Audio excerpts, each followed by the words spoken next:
Por favor, abram as Bíblias no Salmo de número 133. Salmo de número 133 é o texto bíblico que eu quero tomar como base da nossa reflexão dessa noite. Tenho certeza que Deus vai falar conosco. Eu louvo a Deus por mais esse dia.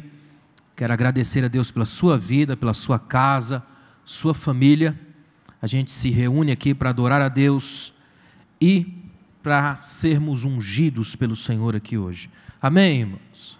Diz assim a palavra de Deus: como é bom e agradável os irmãos viverem em união. É como óleo precioso sobre a cabeça, que desce para a barba de Arão, e desce sobre a gola das suas vestes, como o orvalho do Hermon, que desce sobre os montes de Sião. Ali o Senhor ordena a bênção e a vida para sempre. Amém. É difícil achar algum cristão que não conheça, ou pelo menos não tenha lido ou ouvido alguma vez esse salmo, não é verdade? Mais difícil ainda é achar alguém que não queira viver o que esse salmo diz, não é? Uma coisa que eu acho incrível é que o Salmo 133, e eu não vou aqui hoje expor o salmo como é costume meu, vou apenas usar ele como ponte de algumas aplicações dentro do tema que a gente tem, ungidos e protegidos, que eu coloquei aqui, é que esse salmo revela e coloca para nós aqui de um modo muito claro aquilo que é o desejo de todo mundo que tem uma família, que a nossa família viva em união. É ou não é o nosso desejo? É tanto um desejo da gente que no final do ano a gente costuma mascarar as guerras que teve ao longo da família e hipocritamente a gente se abraça na mesa da ceia. É assim, não é? Sejam bem-vindos à nossa igreja. A nossa vida é feita disso. Diz um amigo meu que Jesus mandou a gente dar outra face porque ele sabe que a gente tem duas caras. Mas isso é outra história, né? O importante é que a gente lembre de uma vez só que aqui é o nosso movimento. E esse movimento é um movimento de verdade. E toda verdade arranca a máscara. E quando a máscara cai, a gente às vezes assusta com a face que ficou lá. Por isso é tão importante a gente mexer com a verdadeira união, que é o que eu quero trabalhar aqui essa noite em alguns pontos que acho que são fundamentais. Esse salmo tem duas belíssimas imagens e elas por si só já falam muito. Por exemplo, no versículo 2 ele diz assim, ó: é como óleo precioso sobre a cabeça, que desce sobre a barba de Arão, e desce sobre a gola das suas vestes. Esse movimento desse óleo, essa imagem do óleo descendo, é algo que é tremendo. Na comunidade de Deus, ela sinaliza que a comunidade de Deus, que é o símbolo máximo de tudo isso que está acontecendo aqui em Arão, esse descer até a barba, da barba para a gola, da gola para as vestes, o peitoral, essa descida desse óleo, tem um símbolo extraordinário para nós como comunidade e como igreja. A comunidade de Deus é lugar de calor, é lugar de conforto, é lugar de proteção, porque ela vive em contraste com a indiferença gélida e mortal do mundo de hoje. O mundo de hoje tem uma multidão que grita, mas não anda junto. Tem uma multidão que atropela qualquer um que ouse pensar e ser diferente. A igreja é o único lugar onde a gente celebra diferenças. E é bom isso aqui, ó. A igreja não é um nazismo religioso onde cada um tem a mesma cara, canta do mesmo jeito e tem a mesma unção. Aqui é a celebração das diferenças. Tem gente que, movido pelo mesmo Espírito, porque a multiforme graça, tem gente que vibra, vai ao delírio, quase estoura os tímpanos do irmão do lado. E já tem outro pela mesma graça de Deus que parece que não está aí. Mas a graça está agindo em todos. Porque não dá para domesticar a fé. Não dá para botar uma coleira em Deus. Ele age como quiser. O vento sopra onde quer. É ou não é? Isso é a nossa maior alegria, a liberdade que o Espírito tem. O detalhe que eu acho magistral desse texto é que esse óleo era o óleo da unção, que identificava o sacerdote. Olha que interessante, escute o que eu vou dizer. Viver em comunidade significa olhar e enxergar o óleo descendo sobre a cabeça e escorrendo pelo rosto do outro. É aqui que eu aprendo que meu irmão também é meu sacerdote. Olha que tremendo. Texto bíblico lá no Novo Testamento vai jogar algo tremendo. Vós sois sacerdotes, não é? Geração eleita. Olha que tremendo que é isso. Ou seja, o fogo que vem lá no Pentecoste já não vem mais sobre um altar, mas sobre cada pessoa, o que é um indicativo espetacular dessa graça em comunidade, agindo com todo mundo. É enxergar no outro agora alguém em quem Deus está trabalhando de um modo tremendo. Se você conseguir prestar atenção ao fio que eu vou botar aqui até o final, no final tenho certeza que essa coisa vai expandir na sua mente. Quando a gente vê o outro como alguém também ungido por Deus, os nossos relacionamentos são transformados. Queria que você saísse daqui com essa percepção aqui, ó. Todos nós estamos aqui hoje nesse nível aqui. É claro que a gente sabe, e isso precisa ficar pontuado teologicamente, que o ungido só tem um, Cristo. Mas todos aqueles que estão nele, por derivação, participam dessa unção. De modo que eu posso olhar para o meu irmão como alguém ungido por Deus aqui hoje e agradecer a Deus por ele ainda estar debaixo da graça e debaixo da unção que há em Cristo Jesus. Isso é libertação para a igreja. Quando a gente entende isso, a gente começa a eliminar da construção de fé da igreja alguns pressupostos que são perigosos, como olhar o outro como ameaça, olhar o outro pela perspectiva sempre do problema, da suspeita. É entender que cada abraço do meu irmão, ainda que eu não saiba como é que ele vem, pode ser para mim uma proposta de paz, de abertura, de recomeço. A igreja é lugar da ressurreição, não apenas no sentido de Cristo, a gente sabe que ela é a base, mas também na ressurreição de relações mortas. Na igreja tudo pode ressurgir, aqui é o lugar onde a graça de Deus pode fazer coisas novas surgirem em nós. O texto que é um dos textos básicos da unção, por exemplo, lá em Tiago, na carta extraordinária de Tiago, no capítulo 5, Tiago diz assim: se tem alguém entre vocês aí doente, procure os presbíteros, e o original tem esse sentido de liderança, procure os líderes da igreja, e eles vão ungir vocês com óleos, e vocês serão curados, e se tiver pecado, serão perdoados. Isso é tão tremendo. Olha o que o texto está dizendo, gritando para nós. Aqui na igreja ninguém tem, entre aspas, o direito de sofrer sozinho. Está doendo aí? Chame alguém, a gente unge, a gente ora, a gente vai sofrer junto. Mas o importante é que essa unção vai ser espaço de solidariedade. A graça vai invadir o recinto da dor, ela vai trazer cura, ela vai trazer milagre. É extraordinário saber que a unção também tem esse sentido. O que a gente vai fazer daqui a pouco aqui na igreja não é nada místico, não é nada extraordinário, até porque, graças a Deus, nós somos uma igreja livre dessas sandices que tem na igreja de hoje. O que a gente vai fazer aqui é apenas tirar as barreiras que há e permitir que cada um seja tocado um pelo outro. O toque é capaz de curar. Isso é terapia da graça. É permitir que numa sociedade individualista, onde ninguém se aproxima de ninguém, você permite que eu te toque. Não é bonito isso? É libertação. É saber que esse pequeno toque, essa pequena aproximação quebra o egoísmo onde eu me coloco apenas como alguém na vitrine. E na vitrine ninguém tem acesso a não ser que pague. E aqui ninguém precisa pagar nada, porque todo mundo já foi comprado e o preço já foi pago lá na cruz do Calvário. Então a gente está livre só para adorar e receber a graça. Deu para entender até aqui? Amém? Outra coisa, a segunda imagem que eu queria trazer, a primeira desse óleo derramado, que é tremendo, é uma expectativa de renovação. O versículo 3 diz assim, ó: como o orvalho do Hermon que desce sobre os montes de Sião. Ali o Senhor ordena a bênção e a vida para sempre. Em 2013, eu tive, mais ou menos na época de janeiro, se não me engano, lá em Israel, e eu fui no Monte Hermon, e estava nevando no Monte Hermon, e eu vi uma dança, uma festa imensa. Perguntei para um dos caras que estavam ali, por que essa festa toda, né? Porque estava um negócio bem amplo, assim, jogando confete para cima, aquela coisa toda. Até achei que fosse aniversário de alguém. Ele falou assim, é porque faz mais ou menos uns 7, 8 anos, não me lembro bem, que não nevava ali. E ele disse, se neva aqui, a gente sabe que vai ter água lá embaixo, vai ter fertilidade, vai ter festa. A visão da renovação. Então fazem a festa lá em cima, porque sabem que a vida vai continuar lá embaixo. Olha que extraordinário, a expectativa da renovação. Ou seja, o orvalho da manhã transmite a ideia do frescor matinal, a sensação da fertilidade das grandes colheitas. Aí a Bíblia diz assim, ó, que as misericórdias do Senhor são as causas de nós não sermos consumidos, não é? Que as suas misericórdias não têm fim, elas se renovam a cada manhã. Ninguém nunca se cansou da manhã. Conhece alguém que cansou da manhã? Da noite a gente cansa, da manhã nunca. É extraordinário isso. É o texto bíblico gritando para mim e para você que este salmo aqui hoje tem duas poderosas imagens, de que perto de você tem um sacerdote ungido pela graça para te abençoar, e que enquanto a gente estiver aqui debaixo dessa graça, novas manhãs irão surgir na nossa história e na nossa vida, cheia de promessas e projetos do amanhã. Aqui nós não somos coveiros de possibilidades, a gente abre o caminho, facilita a trajetória. Uma comunidade de fé só cresce quando a gente vê uns aos outros com a expectativa do que Deus está fazendo na vida deles.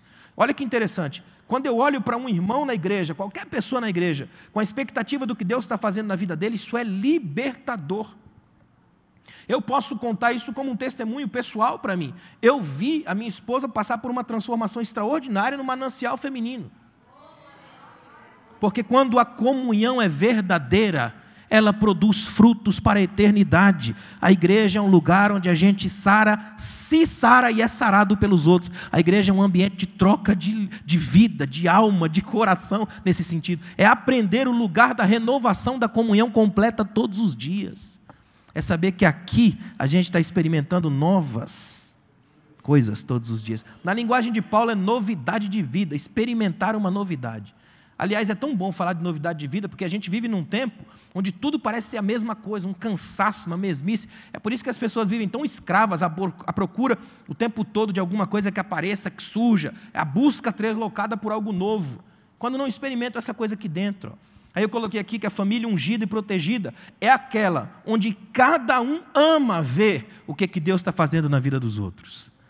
Aliás, esse é o projeto original da gente chegar aqui hoje. É chegar aqui pura e simplesmente para saber que a gente está envolvido nesse processo do que Deus está fazendo na vida dos outros. Quer ver só? Nenhum de nós aqui veio à igreja. Nós somos igreja. Então, se a gente não vai. A gente simplesmente é a igreja. Então, para que existe o templo? Apenas uma solução social, para a gente ter um lugar onde se encontrar numa sociedade onde ninguém mais se encontra. Aí, quando chega aqui, que a igreja se reúne, a igreja começa a ver o que Deus está fazendo na vida uns dos outros. É gente sendo levantada, gente sendo perdoada, gente sendo curada, gente sendo transformada, gente sendo usada para curar o outro. O milagre da graça faz a celebração da igreja. A gente está aqui como igreja.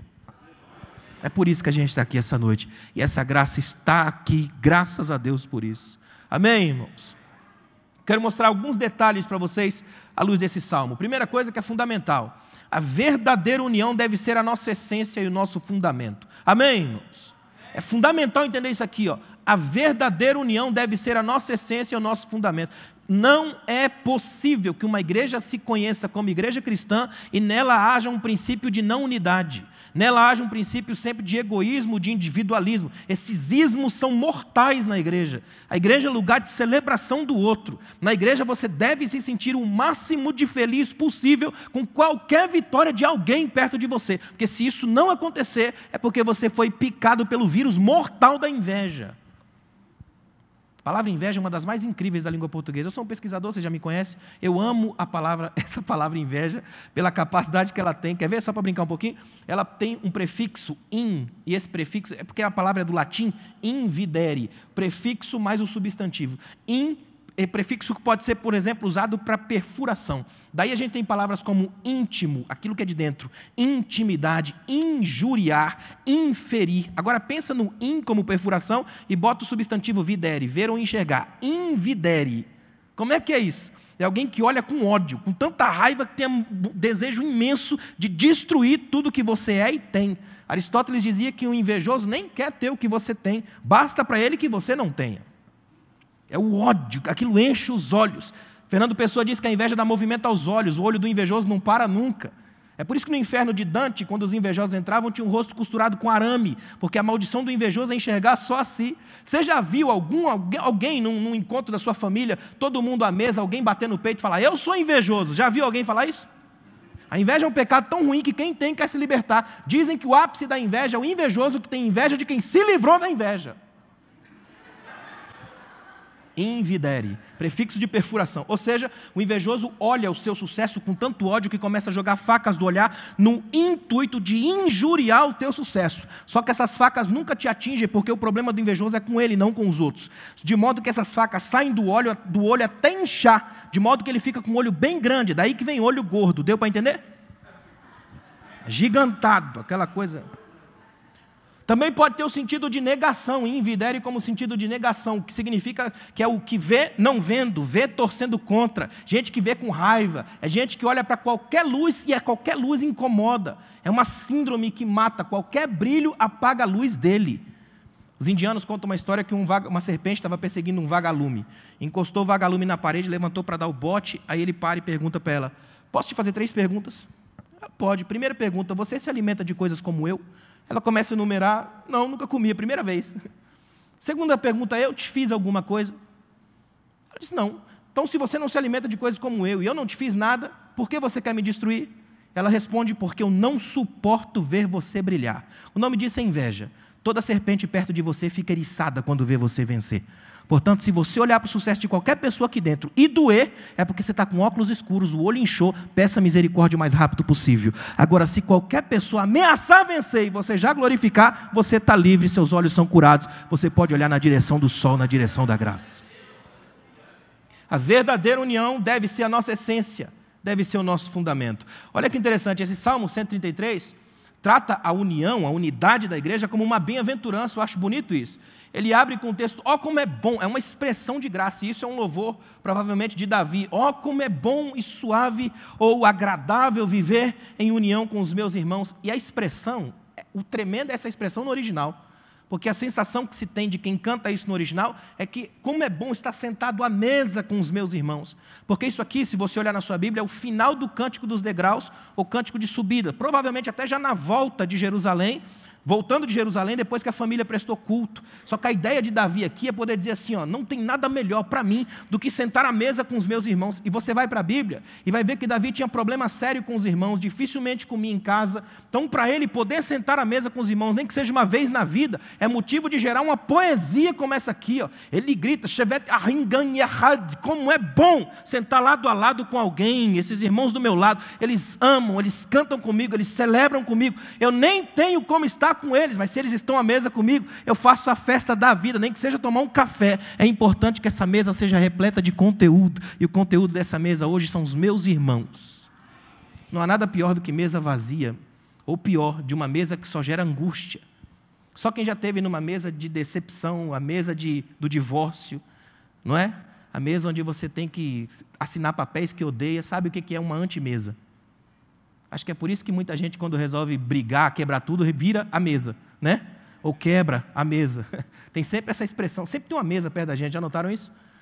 É por isso que é importante a gente lembrar de uma coisa que é fundamental desse salmo aqui, ó. Estar aqui hoje, nesse processo aqui de igreja, é muito mais do que participar de um rito, de um mero ritual, ou de sentar só com os irmãos, é celebrar o conteúdo existencial de cada um, a presença de cada um, saber quem são, é importante saber quem são, estar na igreja, tocar um ao outro, abraçar, comungar e receber paz, saber que o que a gente está fazendo aqui não é um teatrinho, caras e bocas de religioso, porque isso é sem graça e chato, é entender de uma vez por todas que o que a gente está fazendo aqui tem o significado da própria vida. Daí é a palavra amém. Eu empenho a verdade da minha vida na verdade que você sustenta enquanto vive. Esse é o centro, a base da nossa unidade. Aliás, a ideia do salmista aqui é enfatizar que a unidade vai além do mero estar junto. É saber que a unidade vai para cima, ela procura trabalhar o melhor pelo outro. Esse salmo, como eu falei para vocês, é parte dos cânticos de subida. Então a ideia é mais ou menos assim, ó, enquanto a gente canta, enquanto a gente viaja, enquanto a gente anda, a gente vai cantando a comunhão. Aliás, a expressão hebraica cântico de subida também pode ser traduzida como cântico às subidas. Todas elas, seja subida na viagem, seja subida na vida. É como se ele dissesse assim, ó, à medida que eu canto esse hino, eu celebro todo e qualquer tipo de ascensão, de subida. Eu me torno melhor pai, melhor filho, melhor marido. Eu me torno melhor com os meus irmãos. Cantar isso não é apenas passar um cântico pela boca, como a gente expulsa em alguns momentos de louvor. É saber que isso aqui virou uma letra da vida. E eu vou andar agora sabendo que meus irmãos estão aqui. Sabe o que significa isso aqui? É eu me tornar um anti-irmão de filho pródigo. É tremendo isso aqui, ó. É saber que Deus está fazendo alguma coisa no meu irmão. Eu só posso chamá-lo de meu irmão porque não tenho crise de identidade. Ele é meu irmão porque é filho do mesmo pai que eu. Então estamos debaixo da mesma graça. Quando eu tenho crise de identidade, eu estranho o amor do meu pai para com o meu irmão. Por isso eu faço birra e não quero entrar na festa. Agora, quando eu entendo que meu irmão é filho do mesmo pai, não tenho crise de identidade, a festa dele é a minha festa, a alegria dele é a minha alegria, porque o pai dele é o meu pai. Então é pai nosso, pão nosso, vida nossa, unção nossa. É aqui que a gente entra essa noite, para aprender que a unidade é a nossa base. Ou seja, será que a gente está unido na mesma direção, nas mesmas pegadas? Será que a nossa união vai além dos meros grupinhos? Se tem uma coisa que pode destruir a união de uma igreja, são as pequenas junções de pequenos grupos onde ninguém mais entra. Eles se fecham, e aí é um problema grave. Dizem alguns dos maiores oncologistas do mundo que o mais próximo que já se chegou de explicar o problema do câncer é a rebelião de uma pequena célula, uma minúscula célula que ninguém vê. Quando ela resolve se rebelar, ela acaba com o corpo. A nossa unidade tem a ver com pequenos milagres que Deus está trabalhando todos os dias. Toda vez que eu entro na igreja, principalmente quando eu estou aqui com essa visão de púlpito, Eu fico imaginando como é extraordinário saber o que Deus está fazendo na vida daquela irmã, daquele irmão. Eu não faço ideia do que Deus está fazendo aí. Eu tive um professor de teologia que ele chegou a dizer uma vez assim, ó, quando alguém chega para mim e fala, pastor, ora por mim, eu estou passando por uma luta. Ele fala, Deus me livre, eu vou me intrometer na sua vida entre você e Deus, não sei o que Deus está fazendo em você, não é? Imagine, já parou para pensar por esse ângulo? De que às vezes Deus está fazendo coisas tão incríveis na vida de alguém, quem olha de longe pensa, é a pior pessoa. Não. Quer ver um detalhe bíblico? A Bíblia fala em João capítulo 9 que Jesus passa por um cego de nascença, portanto, desde que nasceu nunca viu nada, e é um homem que vive pedindo esmola, portanto, ele é alvo da visão dos outros, precisa que os outros o enxerguem, porque se ninguém o vir, ninguém dá nada para ele. Então, de cego ele vira invisível, imagina. Agora Jesus passando viu, quando viu, resolveu olhar ele numa lógica que eu acho tremenda. Lucas diz assim, ó, Lucas capítulo 9, João capítulo 9, Jesus passando, viu um homem cego de nascença. E essa é a sequência. Um homem cego de nascença. Só Jesus enxerga assim. A pessoa, depois a deficiência. A gente enxerga como os discípulos. A deficiência, depois a pessoa. Aí Jesus, os discípulos perguntam, mestre, quem pecou para que ele nascesse desse jeito? Olha a postura. Não é possível que alguém nasça desse jeito e venha de Deus.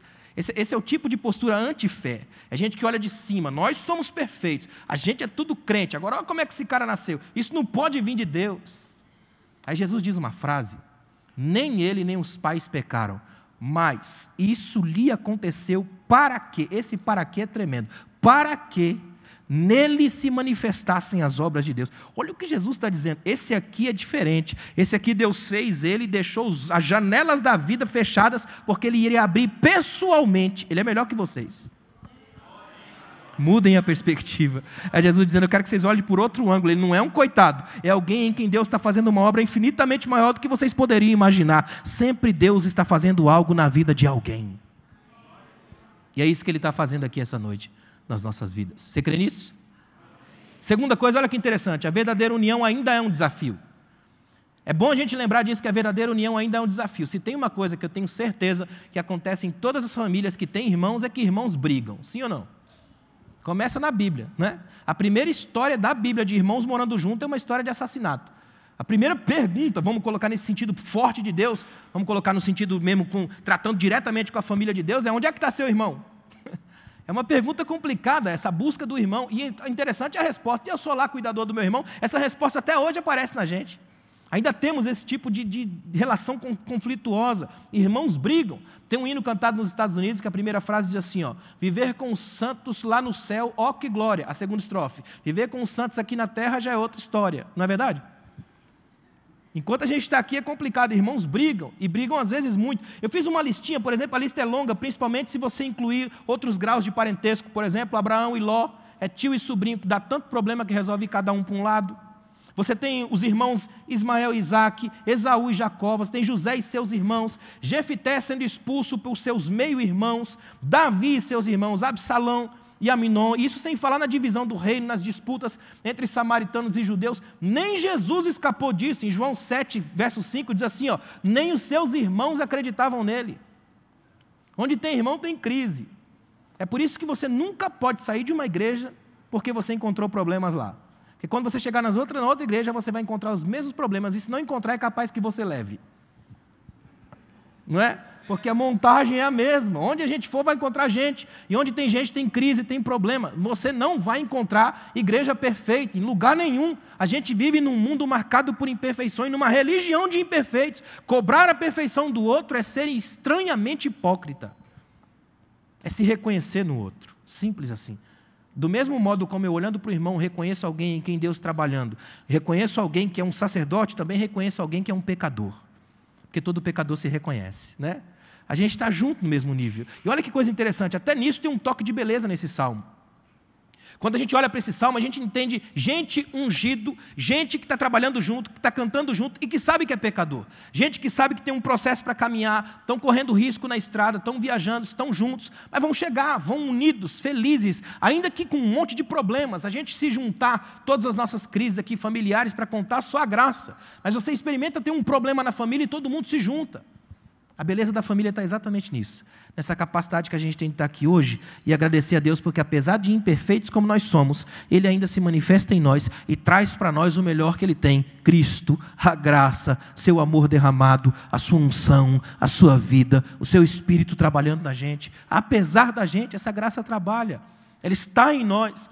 Porque a igreja não é uma máquina que funciona, liga e desliga. A igreja é feita de gente, essa engrenagem é muito mais perigosa, muito mais complicada.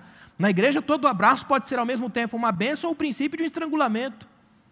Na igreja, toda aproximação pode ser uma aproximação que é uma proposta de amizade, ou pode ser uma aproximação que é uma proposta de fraude. Perto da igreja, toda intimidade pode ser o princípio de um abraço ou o princípio de uma traição. Toda igreja é feito disso. E é bom que a gente entenda isso, que isso tira de nós a desilusão, a ilusão. Aliás, olha para mim, o primeiro passo na fé cristã nem é o perdão, o primeiro passo na fé cristã é a desilusão. Num ambiente como esse, pode ter certeza que alguém vai te ferir, e se não te ferir é porque você já feriu todo mundo. É prático e firme. Se te vendem a ideia de que aqui na Catedral da Família é tudo lindo, maravilhoso, te venderam a ideia de outra igreja, não a nossa. Tem uns caras imitando nossas igrejas por aí, né? Aqui tem problema. Aqui nós somos problema. E é exatamente por isso que a gente vem todo dia. E a gente pede graça e perdão. E a gente está aberto para o trabalhar de um Espírito que sabe quem a gente é. E a gente troca a carga pesada, e a gente vai se ajudando. E aí a graça vai fazendo o seu milagre acontecer. Aqui não se vendem ilusões nesse púlpito. O que se coloca aqui é a palavra, e a palavra ela é tão tremenda que ela limpa, ela rasga, ela bate, dói, mas ela faz um efeito eterno, peso de glória, e a gente sai daqui cada vez mais parecido com Jesus. E essa é a nossa proposta, andar perto de Jesus, parecidos com Jesus. Amém, irmãos?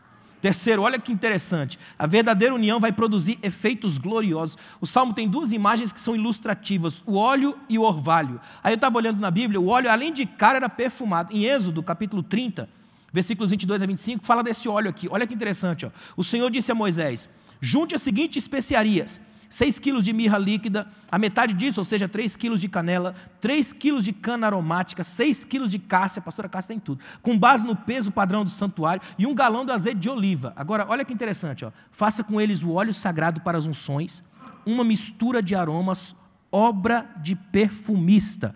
Esse será o óleo sagrado para as unções. Quando você olha nesse texto de Êxodo, é um detalhezinho que o judeu tem muito essa construção, vamos dizer, mais detalhada, com calma. Quando ele coloca assim, ó, obra de perfumista, só isso aqui para o judeu já é muita coisa. É o jeito dele de dizer assim, é coisa de artista, exige o máximo de excelência. Não é apenas a mistura da mistura, jogar um monte de química em cima e ver o que dá. É saber exatamente o peso, a qualidade, tem tudo detalhado. É como se Deus mandasse do céu direto uma receita no celular de alguém. O texto está dizendo assim, eu quero que vocês trabalhem com o melhor que puderem, porque não é qualquer óleo. Qual que é a lógica do texto? Produzir um aroma que seja singular. Quando alguém sentir o cheiro desse aroma, vai saber que tipo de óleo está lhe dando. A ideia do texto é tremenda. É dizer assim, eu quero que esse óleo gere em vocês memórias olfativas. Sabe quando você sente um cheiro que te leva imediatamente para a infância? Já sentiu alguma vez? Um cheiro ou comeu alguma coisa, você imediatamente volta lá na infância? Sabe quando você sente um perfume, não é? Eu lembro de um amigo meu que falava que sentia o perfume da ex-namorada dele e ficava com ódio. Não tem isso? Gente que tem memórias afetivas, uma série de coisas. A ideia do texto é tremenda, criar uma ponte, um gatilho psicológico. É ele dizendo assim, eu quero que vocês saibam que a partir do momento que a gente trabalha essa obra de arte com graça, que vocês sigam a risco que eu estou dando aqui, ó, quando esse óleo for usado, na ocasião específica do sacerdote, sumo sacerdote, o povo vai saber que tipo de óleo é esse pelo cheiro dele. Ele vai produzir um aroma sagrado e diferenciado. Gente, como isso é tremendo. O aroma aqui, ó, se transformava em parte do ambiente do culto. Para todo judeu que estava ali, era o cheiro do sagrado. Aí lá em João capítulo 12, versículo 3, Maria enche toda a casa com o cheiro do perfume caro, e ela unge os pés, não a cabeça. Ela entendeu a inevitabilidade da cruz, sabe que é a unção do morto. Na manhã da ressurreição, as mulheres se unem e vão ao túmulo levar perfume. Lucas 24, especiarias, onde tem o sagrado, um aroma diferenciado surge. Olha o que Deus está dizendo para nós aqui essa noite, que tipo de perfume, de aroma, de cheiro vai sair das nossas relações. Porque o mundo tem que passar pela frente da igreja e sentir um cheiro tão bom, que esse cheiro faça ele entrar aqui dentro e saber que essa graça, esse perfume, é obra de um abraço, é obra de um perfume que é como Paulo vai dizer, o bom perfume de Cristo, derramado sobre a igreja de tal modo que alguma coisa atraia a pessoa aqui. Você já percebeu que se tem uma coisa que é bonita do perfume é saber usar? Tem gente, por exemplo, que tem dinheiro, mas não adianta. Compra os melhores perfumes do mundo e toma banho de perfume e fica intragável perto da gente. Não tem, irmão? Você passa o culto inteiro dizendo, Senhor, tem misericórdia, não é? Ou você já teve o desprazer de estar perto de alguém num avião ou num ônibus, uma viagem imensa, você não pode sair dali e o perfume da pessoa te dá dor de cabeça? Ou seja, nem todo perfume, ainda que perfume, é bom. Porque exige equilíbrio, exige atenção aos detalhes, e eu já descobri também que tem gente que é alérgica a uma série de coisas, né? Se tem uma coisa que eu posso garantir a você, é que o perfume da graça de Cristo não causa alergia em ninguém. Só no inferno. Aqui em nós é graça pura. Se esse cheiro se estabelece, a gente recebe o cheiro da vida. Isso que é tremendo. Até no cemitério ele funcionou. As mulheres foram levar perfume lá, porque onde a graça de Deus está, enche de vida. E o cheiro da vida, ele espalha por todos os lugares. É o exato contraste. A morte é mal cheirosa, pútrida, fétida. Vem esse perfume da graça e espalha sobre o ambiente. Se tem uma cena que eu acho linda, já falei dela aqui uma vez, é essa das mulheres indo de madrugada levar perfume para o cemitério. É uma briga contra a coisa inevitável da morte. Elas sabem que é inevitável da morte, que depois de morto vem o sentido da putrefação. E elas não conseguem imaginar, conceber na cabeça delas que o Cristo tão amado delas vai cheirar mal. Então a mente das mulheres é a seguinte: enquanto a gente tiver dinheiro, a gente junta umas especiarias aqui, marcha para o sepulcro e a gente espalha perfume no cemitério inteiro. Olha que coisa tremenda, irmãos. Já pensou se alguém te manda um WhatsApp de madrugada? Vamos ali adorar um Cristo morto? Você ia. A gente não adora ele vivo, tem que fazer coreografia gospel para ver se o cara funciona no culto, não é? Imagina por um momento a adoração de um Cristo morto, e elas vão espalhar perfume no cemitério. E eu acho tão tremenda a cena, olha que cena maravilhosa. Eu fico imaginando Jesus olhando aquelas mulheres correndo o risco de madrugada, levando perfume para o cemitério. Aí Jesus sai e faz uma coisa que eu sempre digo, que é o sonho de toda mulher casada. Ele sai e deixa os lençóis dobrados, está lá na Bíblia. É tremendo, irmãos. Nós temos um Deus que trabalha com a delicadeza da graça, a alegria de entender essa troca que a gente faz aqui. A gente vem com essa graça, recebe graça. A gente vem com vida, recebe vida. A gente às vezes vem morto, mas recebe a novidade, a proposta do amanhã. Queria que você saísse daqui hoje com duas certezas no seu coração. A graça de Deus aqui hoje pode trazer uma ressurreição para sonhos mortos da sua vida, para relacionamentos mortos na sua casa, para propostas que poderiam ser grandes, mas se acabaram no meio do caminho. É o novo de Deus surgindo dentro da mente da gente e da vida da gente. O Espírito pode fazer isso. Segundo, você não consegue isso sozinho. Você precisa da comunidade. Tudo aqui é na comunidade. Notem o tema da nossa campanha: família ungida, família protegida. Você não tem família só de um, é pluralidade, é assim que a gente faz. Ungidos e protegidos na unidade, nessa capacidade que a gente tem de estar junto do outro. É tão tremendo isso, poder sentir-se igreja, junto o tempo todo. Não existe céu solitário, seria uma cela. É importante lembrar disso aqui, o aroma se transformava, parte do culto. O Salmo frisa que o óleo desce até a gola das vestes. Isso vai mostrando que vai descendo até o peitoral, e é tremendo. Aqui no peitoral do sacerdote havia as pedras engastadas, 12 pedras simbolizando cada uma das tribos de Israel. Agora, olha que incrível que é isso. A comunidade de tribos, como uma só joia, sendo alvo da batida de um só coração e perfumadas pelo cheiro do mesmo óleo. É o texto gritando para nós que quando Deus olha de cima, não quer enxergar um monte de grupinho separado, mas um só, uma só bênção, uma só fé, um só Senhor, um só batismo, um só corpo, uma só cabeça, uma só graça. A gente está aqui para ver a mesma vitória na vida de todos. É aqui que a gente cresce, como essa celebração da unidade, perfume que traz incenso, alegria, vida. Olha que interessante, Paulo em 2 Coríntios capítulo 2, versículos 14 e 15, ele diz assim, mas graças a Deus, que sempre nos conduz vitoriosamente em Cristo e por nosso intermédio exala em todo lugar a fragrância do seu conhecimento, porque para Deus somos o aroma de Cristo entre os que estão sendo salvos e os que estão perecendo. Olha que incrível que Paulo está dizendo. Como é que Deus nos enxerga? Como um perfume que Ele espalha no mundo. Não é tremendo? Deus nos enxerga como um perfume que espalha no mundo. Que tipo de cheiro, de aroma está sendo produzido na sua vida? O Salmo fecha com um orvalho e essa frase aqui, ó. Ali o Senhor ordena a bênção e a vida para sempre. É um desafio duplo. E esse desafio é maravilhoso. Uma unidade da bênção e uma unidade na vida. Os dois juntos. Que talvez a gente pense, mas só a vida por si só já é uma bênção.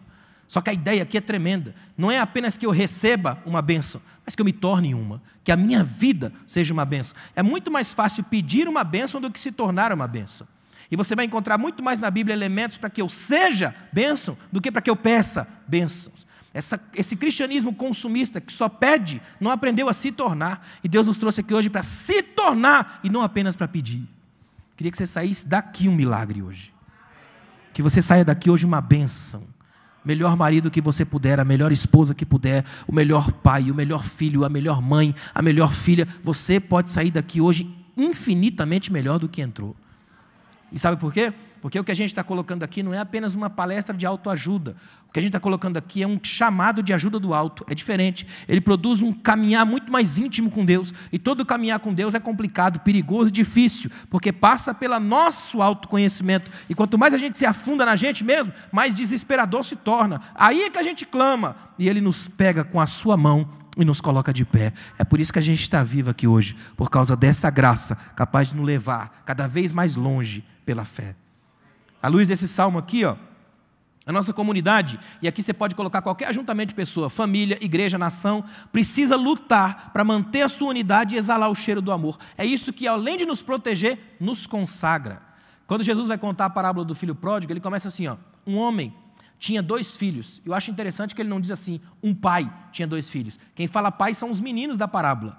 Até porque para Jesus só é pai quem é homem. Porque hoje tem homem para fazer, não para criar, não é? Então Jesus começa por aí. Um homem tinha 2 filhos. 2 é o princípio de toda a multidão. Se tem 2, já dá para ter um aperto de mão. Onde tem 2 tem abraço, dá para ter ceia, dá para ter batismo. Onde tem 2 é o princípio de toda a pluralidade. Onde tem 2 é a quebra do egoísmo, já dá para olhar face a face. Aí Jesus diz que onde estiverem 2 ou 3 reunidos no nome dele, ali ele estará no meio. E a gente está aqui hoje por causa de quê? Por causa de Cristo. Portanto, a nossa maior certeza, biblicamente falando essa noite, é que Ele está entre nós. E se Ele está entre nós, aí eu não preciso criar nenhum elemento de emocionalismo para você. Só preciso que você creia com o melhor do seu coração que Cristo está entre nós. E se você crê nisso, você está no lugar certo, na hora certa, no ambiente certo e do jeito certo. Porque é daqui que Ele sai com a gente para a vida. Fica de pé, por favor. Eu quero orar com você. Esse texto tem tanta coisa, irmãos. É possível fazer um seminário nesse salmo. Esse salmo é muito profundo. E a maior alegria que eu tenho quando eu olho para esse salmo é a capacidade que ele tem de ter sido colocado por Deus bem numa lista de salmos que se canta enquanto se anda, enquanto se viaja. Salmo de comunhão, de partida, de quem faz uma viagem. Guarde isso no seu coração. A caminhada até Deus é uma viagem. E uma viagem perigosa, cheia de percalços, cheia de sustos, cheia de problemas. Não é uma viagem fácil. Deus não nos livra da crise. Ele nos livra na crise. Ele está conosco nela. Então, muito provavelmente, muita coisa complicada pode acontecer. Quando a gente diz aqui, ó, família protegida, não significa dizer blindada. Muito pelo contrário. Eu sei que é uma frase da moda, mas é estranhamente mentirosa. Algumas mentiras são bonitas, mas são como algemas douradas. Quero que você saiba de uma coisa aqui, ó. Deus te proteger não significa que nenhum problema vai te atingir. Significa que eles não terão mais sobre você controle. Eles até podem te atingir, mas eles não controlarão sua vida, porque você sabe que essas coisas passam, você permanece, porque há uma graça sobre a sua vida, muito maior do que qualquer coisa que possa te atingir. Maior é o que está em nós do que o que está no mundo. Essa é a nossa alegria, esse é o nosso descanso. Amém, irmãos? Podemos orar? Eu gostaria de pedir, com a licença do pastor, eu queria orar em família aqui hoje, pode ser? Abraça sua família, vem cá, meu amor, belezar o púlpito aqui. Eu quero orar com vocês em família, né? Dá para orar em família? Pode ser? Junte aí com a sua família, abraça seu esposo, esposa, até a sogra você pode abraçar agora. Vem cá, meu amor. Vamos orar juntos. Eu quero que você abrace a sua família, sua esposa, o povo está perto de você aí. Caso não tenha ninguém da sua família aqui, você pode abraçar a outra família, que é da fé, né? Todo mundo aqui, ninguém aqui na igreja fica sozinho. E essa é a nossa maior alegria, esse espaço de graça que a gente tem. A igreja é um ambiente onde a gente cresce em famílias. Mais do que isso, aqui é o lugar onde a gente sabe o que significa família. Porque família para nós aqui não é apenas aquilo que eu determino, portanto quero que o mundo inteiro ache que eu estou certo. Família para mim é aquilo que Deus me deu como presente. É um empréstimo de Deus para que eu saiba como é amar alguém além de mim mesmo. Amém? Podemos orar? Obrigado, Senhor. Obrigado por essa noite, obrigado pela graça derramada aqui, pelos teus filhos que aqui estão abraçados agora em família, Pai. Senhor, eu pedi que eles abraçassem, porque neste momento, Pai, é o momento que a Tua graça de modo tão tremendo é derramado sobre nós, e o perfume que exala daqui é o perfume da comunhão familiar. E não há nada mais tremendo para unir famílias do que o amor, e não há nada mais cheiroso na Tua vida, na palavra, do que o Teu amor. Que o mundo sinta o exalar desse perfume, da santa perfumaria da graça. Que esta igreja seja um lugar onde o mundo entre aqui sentindo o aroma mais bonito, mais gostoso que existe, da Tua presença, Senhor, do Teu abraço, das Tuas propostas, do Teu futuro sendo construído em nós.